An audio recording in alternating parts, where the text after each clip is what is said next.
அன்பின் ஆயுதம் ஆபிரகாம் லிங்கனின் வரலாற்று பாடம்.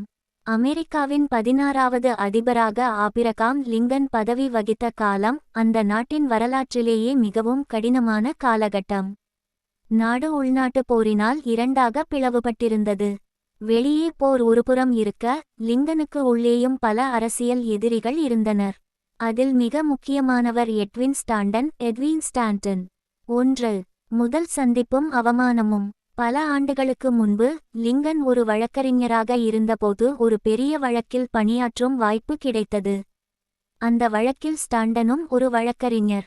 லிங்கனின் எளிய தோற்றத்தையும் நீளமான கைகால்களையும் பழைய கோட்டையும் பார்த்த ஸ்டாண்டன் மிகுந்த ஆணவத்துடன் மற்றவர்களிடம் கேட்டார், இந்த நீண்ட கை குரங்கை லாங் ஆர்ம் டேட் எதற்காக இங்கே அழைத்து வந்தீர்கள்?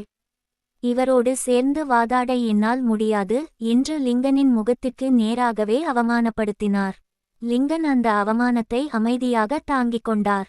அவர் நினைத்திருந்தால் பதிலுக்குச் சண்டையிட்டிருக்கலாம், ஆனால் அவர் அவ்வாறு செய்யவில்லை. 2. அதிபரானதும் எடுத்த அதிரடி முடிவு. ஆண்டுகள் கடந்தன. லிங்கன் அமெரிக்காவின் அதிபரானார். அப்போது உள்நாட்டுப் போர் தீவிரமடைந்தபோது நாட்டை வழிநடத்த ஒரு திறமையான யுத்த மந்திரி செக்ரட்டரி ஆஃப் வார் தேவைப்பட்டார். லிங்கன் அனைவரையும் ஆச்சரியப்படுத்தும் வகையில் எட்வின் ஸ்டாண்டனின் பெயரை முன்மொழிந்தார். லிங்கனின் ஆலோசகர்கள் பதறினார்கள். அதிபர் அவர்களே, உங்களுக்கு நினைவு இருக்கிறதா? அந்த ஸ்டாண்டன் உங்களை ஒரு குரங்கு என்று கேலி செய்தவர். உங்களை எப்போதுமே வெறுப்பவர். அவருக்கு போய் இவ்வளவு பெரிய அதிகாரத்தை தருகிறீர்களே, இது ஆபத்து என்றனர். லிங்கன் ஒரு நிமிடம் மௌனமாக இருந்தார். பிறகு சொன்னார், ஸ்டாண்டன் என்னை வெறுக்கிறார் என்பது உண்மைதான். ஆனால் அவர் இந்த நாட்டை நேசிக்கிறார். தற்போது அமெரிக்காவை காப்பாற்ற அவரைப் போன்ற ஒரு கண்டிப்பான திறமையான மனிதர்தான் தேவை. எனது தனிப்பட்ட கௌரவத்தை விட நாட்டின் பாதுகாப்புதான் எனக்கு முக்கியம். 3. எதிரியின் இதயத்தில் மாற்றம். ஸ்டாண்டன் அமைச்சர் பதவியை ஏற்றார். ஆரம்பத்தில் அவர் லிங்கனுக்கு பல முட்டுக்கட்டைகளை உருவாக்கினார். ஆனால் லிங்கன் எதற்கும் கோபப்படவில்லை.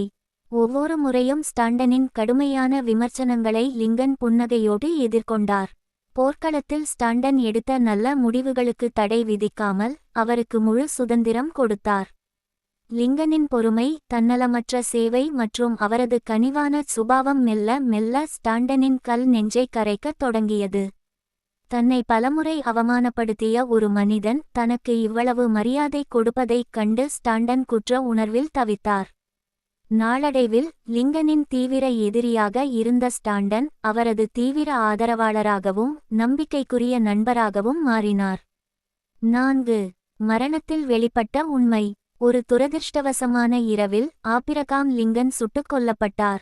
அவர் இறந்த செய்தியை கேட்டு ஒட்டுமொத்த நாடும் அழுதது. ஆனால் லிங்கனின் உடலுக்கு அருகே அமர்ந்த ஒரு குழந்தை போல தேம்பி தேம்பி அழுதவர் வேறு யாருமல்ல, அவர்தான் எட்வின் ஸ்டாண்டன். அவர் அழுதுகொண்டே வரலாற்றுச் சிறப்புமிக்க அந்த வரிகளை கூறினார், இதோ இங்கே உறங்குவது மனித வரலாற்றிலேயே மிகச்சிறந்த ஒரு தலைவர். அவர் இப்போது காலத்திற்கு அப்பாற்பட்ட நட்சத்திரங்களுடன் சேர்ந்துவிட்டார். இந்த கதையிலிருந்து நாம் கற்கும் பாடங்கள் மாரல் லெசன்ஸ். உண்மையான வெற்றி ஒரு எதிரியை அழிப்பது என்பது அவனை உயிரோடு கொல்வது அல்ல, அவனுக்குள் இருக்கும் எதிர்ப்பு என்ற எண்ணத்தை அழித்து அவனை ஒரு நண்பனாக மாற்றுவதே உண்மையான வெற்றி. பழிவாங்குதலை தவிர்த்தல். நம்மை அவமானப்படுத்தியவர்களை பழிவாங்க காத்திருப்பதை விட நமது செயலால் அவர்களை வெட்கப்பட வைப்பதே மேலானது. பெருந்தன்மை மேக்னனிமிட்டி. பொதுநலத்திற்காக தனது சொந்த விருப்பு வெறுப்புகளை தியாகம் செய்பவனே சிறந்த தலைவன். நான் என் எதிரிகளை என் நண்பர்களாக்கிக் கொள்ளும்போது உண்மையில் நான் என் எதிரிகளை அழித்துவிடுகிறேன். இதுதான் ஆபிரகாம் லிங்கன் உலகுக்கு தந்த மிகப்பெரிய செய்தி.